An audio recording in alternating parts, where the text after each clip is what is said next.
Welcome, everybody, to this special bonus episode of Daily Dose of Aramaic. We're celebrating an amazing milestone, 3,000 subscribers on YouTube. It's really hard to believe that just over 3 years ago, we began Daily Dose of Aramaic. And in this niche specialty world of Aramaic studies, it's just wonderful to be able to share with as many people as possible. And we're celebrating now 3,000 people who have the opportunity each day to follow along as we read Aramaic texts.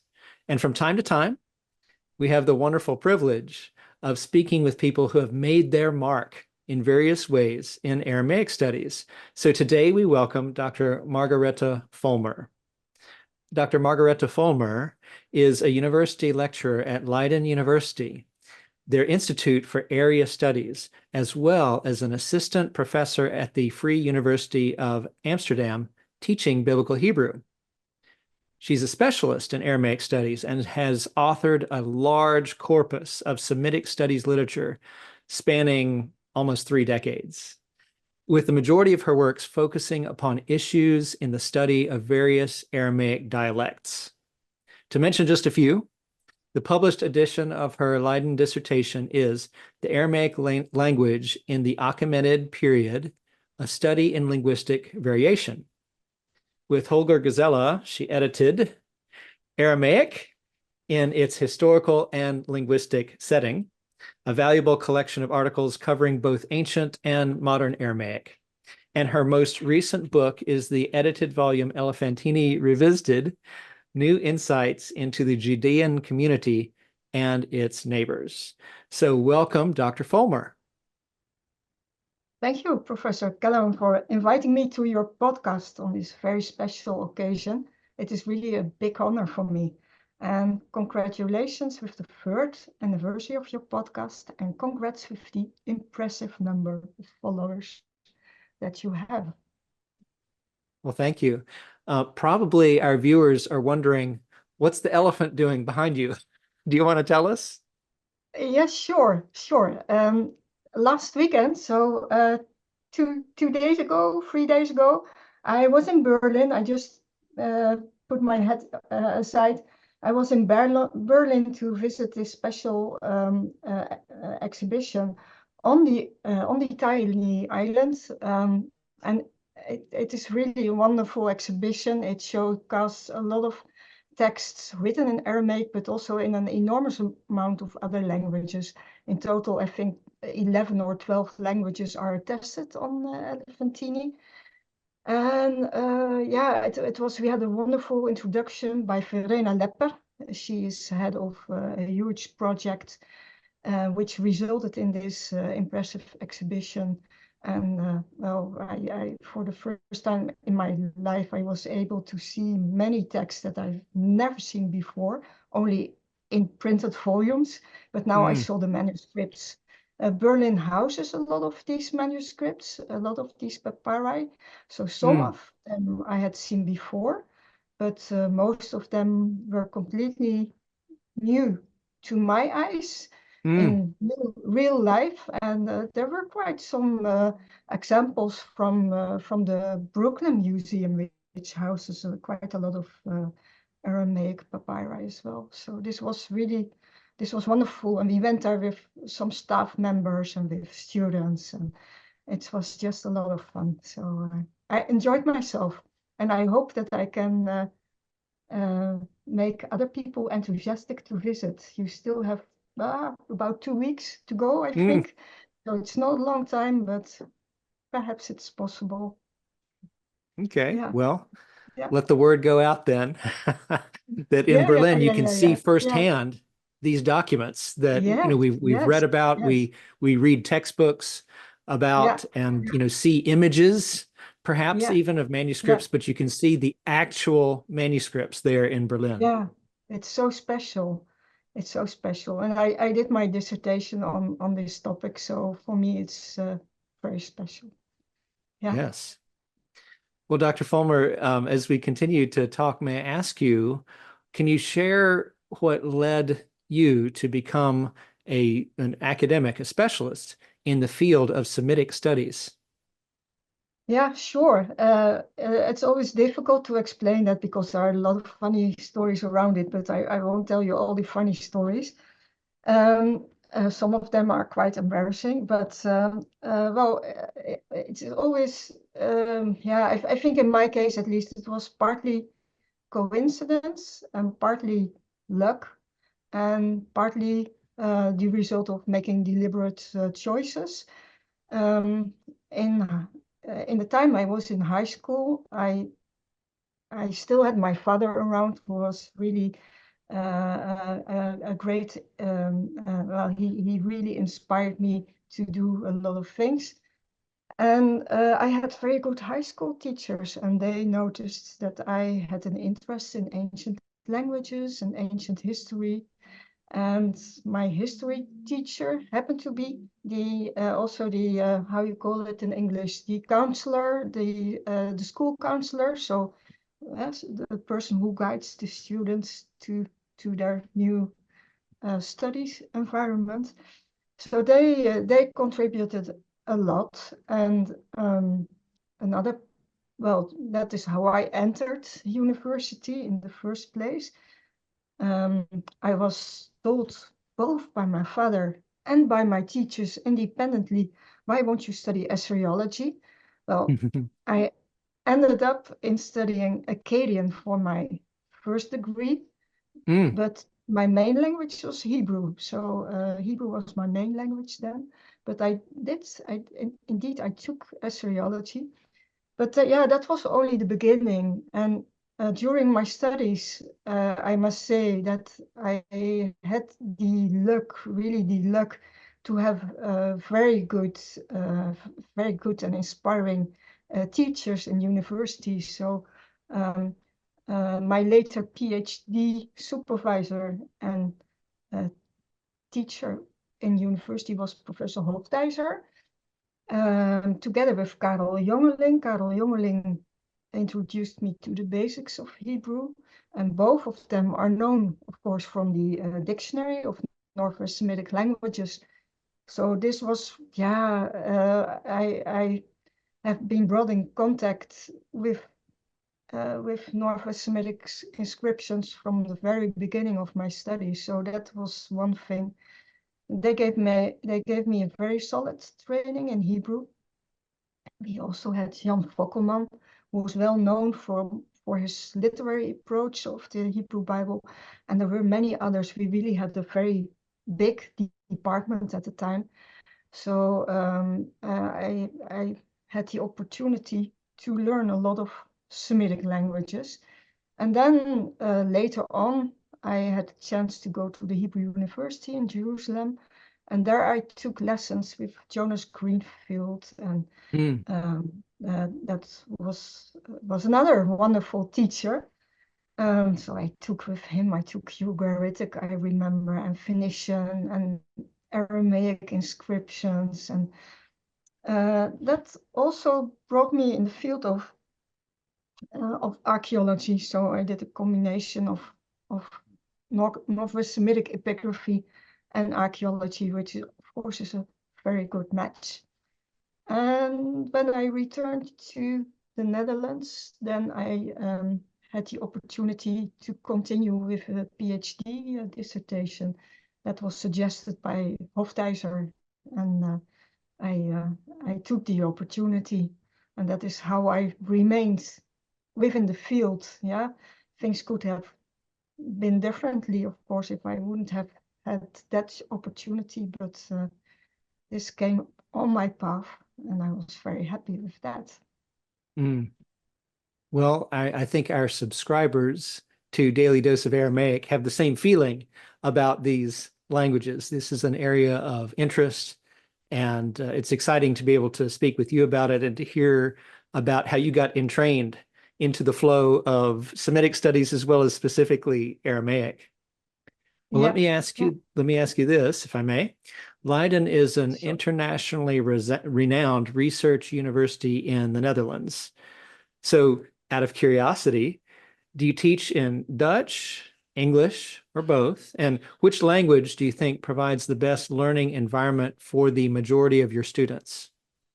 Yeah. Well, that is a difficult question, of course, because well, in the Netherlands, Dutch, of course, is one of the tiny languages. So the Dutch are used to learn other languages. We are used to use them.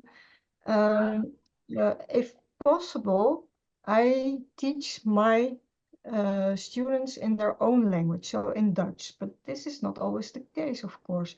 So this is usually this is the case in the bachelor, because our bachelor is taught in Dutch. And now and then students will join from, especially from other European countries, and then we will accommodate for them that we can teach in English as well, also in the bachelor. In the master, the situation is different. There we have Dutch students, but also native speakers of English, but also and students of completely different languages. For them, is English the vehicular language. So English is often used in the university, but in the bachelor study, it's usually Dutch.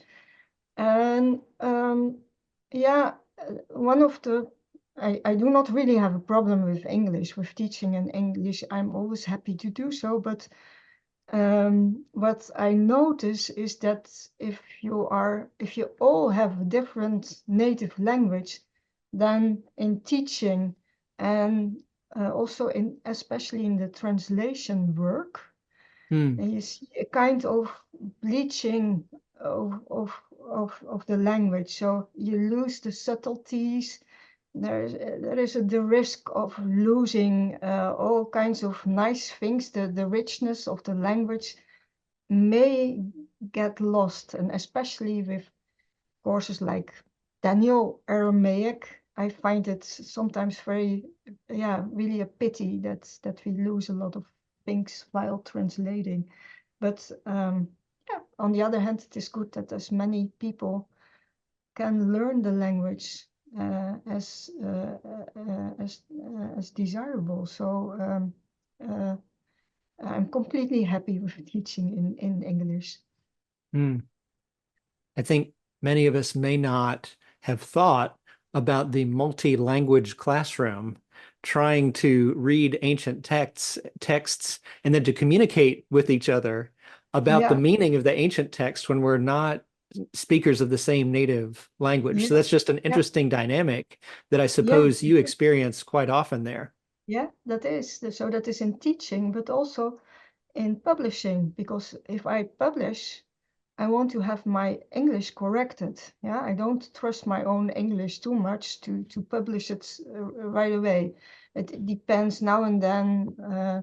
I don't, but usually I will do. And so that is also a factor to think of. So that is a disadvantage for speakers of Dutch, and we Hmm. cannot publish in Dutch. Yeah, that is really something that is not done. If we want to reach out to an international community, we do need to do it in either in English or perhaps in German or French, but then that's it. Yeah, so but usually I will publish in English. Hmm. Yeah. Hmm. Well, turning again to Aramaic, may I ask what you think about this? Why should a person dedicate time and energy to studying Aramaic? Yeah, well, shoot, perhaps is a bit complicated in this question, but in general, I can say, well, there can be more than one reason to study Aramaic. You could do it simply out of interest for learning another language, simply because you like to learn languages. You can do it out of a interest for linguistic interest. But I think in most of the people who start to learn such a language do it out of interest for the culture, to get direct access to the culture. There are good reasons also to think of why should people do that, not only because they want to have a better knowledge of antiquity or yeah, the cultural setting, which I think is very important. But one of the reasons could also be to, in the end, to get access to Neo-Aramaic languages, so Mm. endangered languages, language which are on the verge of disappearance. So that could be another good reason. But also, yeah, other good reasons are, of course, to, for instance, to understand the pluriformity of ancient Jahwism, or to study the sources of ancient Judaism, the sources of rabbinic literature, which are bilingual. So it's not only in Hebrew, but also in Aramaic, as you know, to understand the roots of Christianity, but also linguistic reasons to better understand what what the mechanisms are behind the lingua franca, or Mm. to understand the mechanisms of bilingualism. So there we have again a little bit more the linguistic interest. So those are very good reasons to study Aramaic, and I could continue with another long list of good reasons, but this is just to mention some of them. Yes. Well, hopefully that cohered with the heartbeat of a number of our subscribers, at least one item in the list, and probably more than one. Well, speaking about learning Aramaic as well as teaching Aramaic, what best practices would you like to share for the teaching and the learning of Aramaic? Yeah, well, I think that first of all, teaching starts with passion. So you need a Mm. passionate teacher. I think if you're not passionate about what you're doing, then it's difficult to become a good teacher. So that is something that I that really comes from my heart.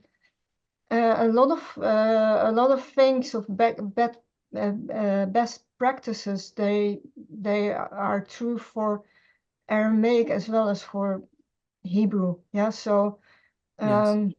first of all, what I find important is that a teacher starts to connect with what students already know. Yeah. So, for instance, if I start in university with a course of Hebrew, then I commence with all the Hebrew words that they already know from Yiddish. Yeah. So we have a lot of Yiddish words in Dutch.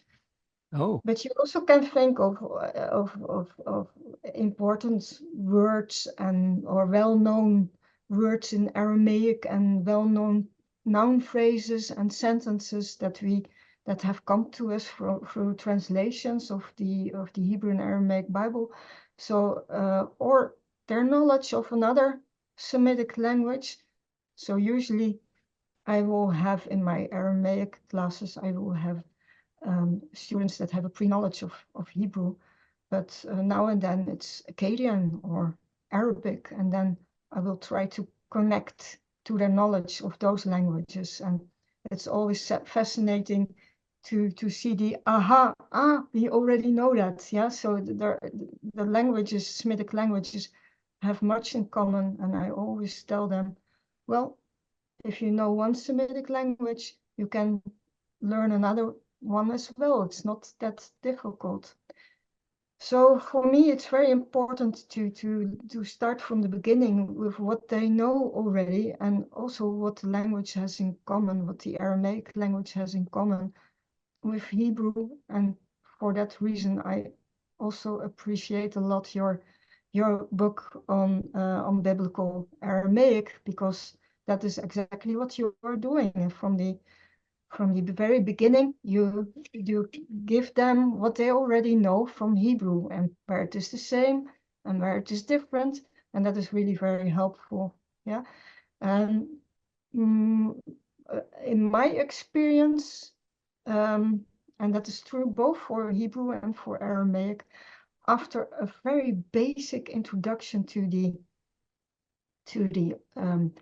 grammar, so the morphology, and a basic idea of the lexicon and basic idea of the syntax, then you can already continue with reading Aramaic and Hebrew. You start with simple noun phrases, simple clauses, sentences, and then gradually you can continue with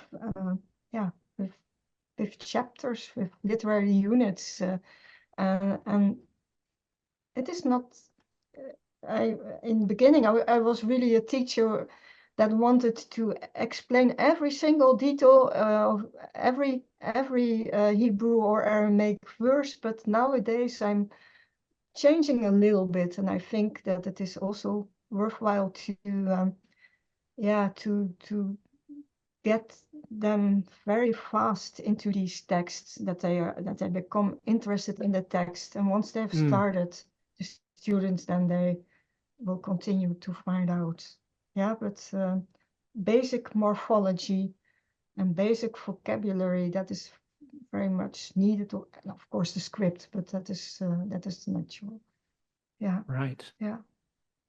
Yeah. Well, that's really good to hear, and thank you for taking notice of Biblical Aramaic for Biblical Interpreters as well, the textbook. We've tried to use that method on Daily Dose of Aramaic of exciting people with what they know already, and then moving to Aramaic concepts that might be new. Well, if you're ready, we have one more question here. What advice do you give to students of Aramaic to foster maintaining their knowledge of the language once their formal studies are complete? Yeah, that is a question that I often hear. So I would say, to speak with your words, take your dose of Aramaic, and if possible, your daily dose of Aramaic. I think that it is very important that you keep on doing it regularly. So continue with reading. Yeah, so you can take your pause, of course, but you should omit the idea, forget about the idea that you can keep up with your Aramaic or with your Hebrew when you take a glance only now and then. So you should do it on a very regular basis. I always encourage my students to find study mates so that they can do it together. That is also true for people who do it after they have finished their studies. Lately, I gave someone the advice. It was a student. It was a student that is not very strong in Hebrew and Aramaic, and I advised this student, well, read Targum. Yeah, read Targum, because then you have your Hebrew text. Start with Targum Onkelos or Targum Jonathan, because they are following the Hebrew text more closely than the Palestinian Targumim do.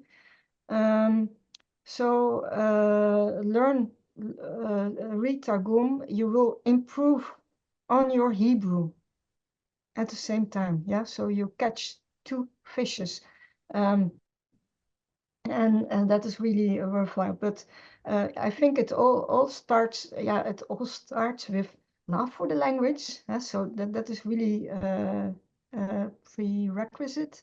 You need to love what you are doing.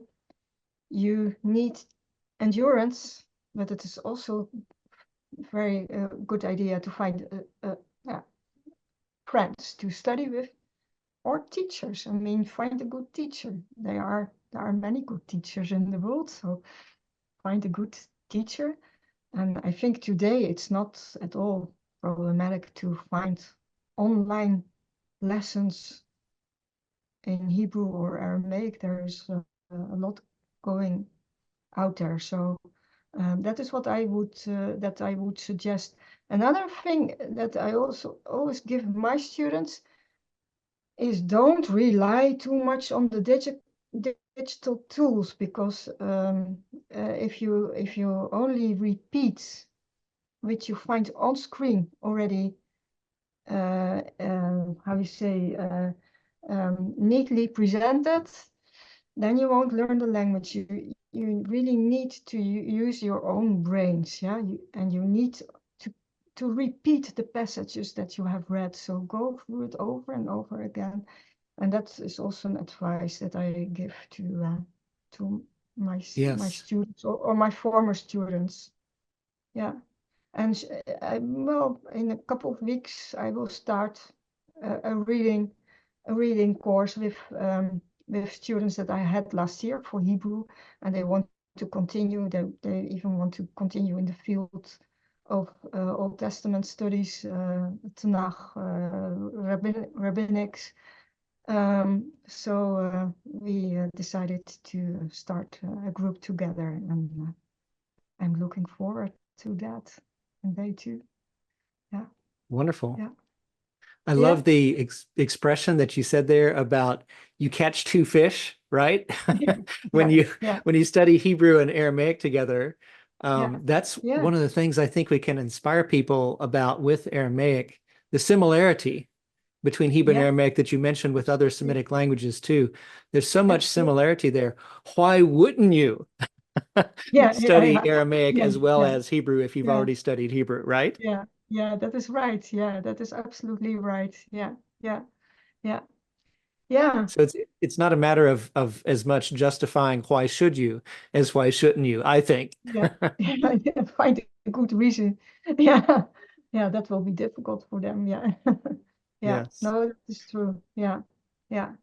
Yeah, and it Well, is, yeah, as I said, it is also a matter of endurance. So a lot, I often, especially in my Hebrew classes, they are quite large.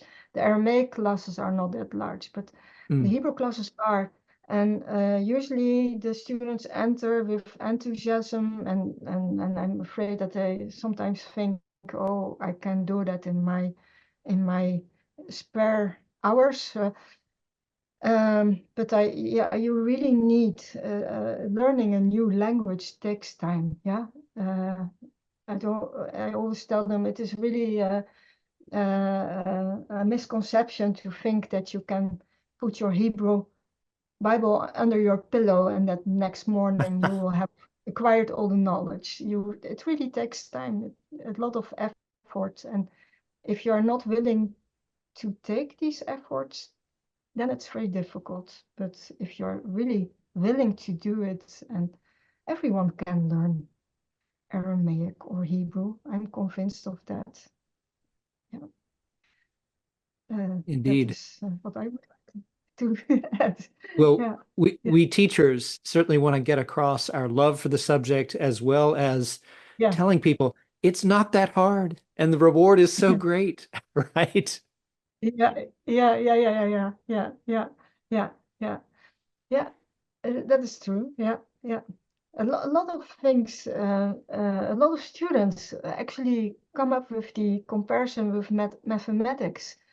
And in high school, mathematics for me, it was a drama. Drama. It was I couldn't go along with it. I didn't get along with it. But yeah, but many students say, yeah, it's just like maths in high school. No, okay. If that works for you, it's okay. It didn't work for me to think about it that way, but Yes. Well, yeah. Dr. Fulmer, I But just I want to can thank you so understand. much for your time that we've Yeah, been able to spend together in this yes, brief period of time, yeah. introducing your work maybe to people on Daily Dose of Aramaic. And I certainly hope that we have the opportunity, whether it's in Berlin or elsewhere, to meet at some sort of professional conference and we can continue these sorts of discussions. That would be great, Professor Callahan. And thank you very much for asking me to join within your podcast.